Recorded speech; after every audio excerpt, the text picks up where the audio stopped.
તો હું તમને મારો જે અનુભવ છે એ કહેવા માંગીશ કે ગયા અઠવાડિયે હું મારા ઘરે ગઈ હતી અને ગયા અઠવાડિયે મારે અમરેલી જવાનું હતું. ત્યારે હું બસમાં જ્યારે મુસાફરી કરતી હતી તો મારી બાજુમાં જે સ્ત્રી બેઠા હતા એ જે સ્ત્રી છે એમને બોટાદ જવાનું હતું અને મારે અમરેલી જવાનું હતું. તો વાતમાં એમણે મને કીધું કે તમારે પાણી પીવું છે? તો મેં કીધું કે ના, મારે નથી પીવું. તો પછી એ કહે છે કે તમે આ પાણી છે ને પી લો, હવે તમારી બોટલ છે ને એ ઠંડી ગરમ થઈ ગઈ છે, કેમ કે હવે ગરમી ચાલુ થઈ ગઈ છે.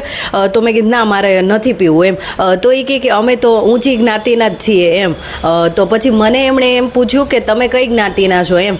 તો મેં એમને મારી જ્ઞાતિ નથી કીધી, પણ મેં એમને મારી સરનેમ કીધી કે મારી સરનેમ વાલસુર છે એમ. તો જે લોકો હોય છે અમારા સૌરાષ્ટ્ર સાઈડના, એ લોકોને નથી ખબર હોતી, અને આ સાઈડના છે એમને નથી ખબર કે વાલસુર છે એ એસસીમાં આવે છે. અને એ મારા કપડાં અને કદાચ મારો જે બોલવાનો જે છે એનાથી એને એમ લાગ્યું હશે કે આ તો કોઈક ઊંચી કાસ્ટની છોકરી હશે, તે એણે મને પાણી આપી દીધું. પછી કે અમે ઓલા જે ઢેડ ને હોય ને એ નથી. તો પછી મેં એને કંઈ કીધું નથી. પણ હું તમને કહેવા માગું છું કે હજી જે આ કાસ્ટ સિસ્ટમ છે અને જે લોકો છે એમના મનમાં જે જાતિવાદ ઘૂસી ગયો છે એને કોઈ છે એ કાઢી નથી શકતું. અને હું તમને હજી બીજું ઉદાહરણ આપું કે તમને એવું લાગે કે કોઈ મોડર્ન જે બહુ સારી કોલેજ છે અને બહુ મોટી જે સ્કૂલ છે, કોલેજ છે, ત્યાં તમે જાઓ તો તમને એવું લાગે કે ત્યાં જ્ઞાતિવાદ નથી.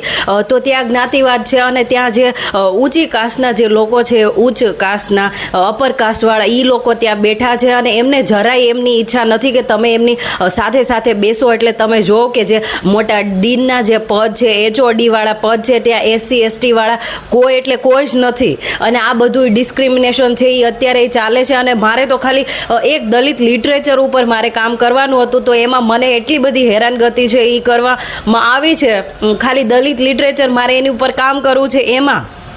તો તમે વિચારો. અને હજી હું તમને ત્રીજું ઉદાહરણ આપું કે હું જેટલી કોલેજીસમાં, જ્યાં સારી સારી કોલેજીસમાં હું ઇન્ટરવ્યૂ આપવા માટે ગઈ હોય તો એ લોકો મને એવું પૂછે કે તમારી કાસ્ટ કઈ છે. તો જ્યારે તમે મોટી કોલેજ છે ત્યાં તમે ઇન્ટરવ્યૂ આપવા માટે જાઓ તો તમને એમનો પ્રશ્ન એ હોવો જોઈએ કે તમે મને ડેમો લેક્ચર છે એ આપીને બતાવો. પછી એ જેટલા બધાએ મારા એજ્યુકેશનના રિલેટેડ જેટલા ક્વેશ્ચન છે એ મને બધાએ પૂછવા જોઈએ, અને મને ના આવડે તો મને રિજેક્ટ કરવી જોઈએ. પણ લાસ્ટમાં એમનો ક્વેશ્ચન એવો હોય છે કે તમારી કાસ્ટ કઈ છે. તો પછી મને ખબર પડી જાય કે મારું સિલેક્શન આમાં કોઈ દિવસે નહીં થાય. એટલે હજી કાસ્ટ સિસ્ટમ છે એ છે અને લોકો છે એમના દિમાગમાં છે એ ભરાયેલી છે. અને જે ભણેલા ગણેલા છે ને એમનામાં બહુ બધી છે. જે ઓલા નથી ભણેલા એમનો મારે કાંઈ વાંક કાઢવો જ નથી, પણ જે ભણેલા ગણેલા ને સારા પદ ઉપર બેઠા છે ને એ હજી કાસ્ટ સિસ્ટમમાં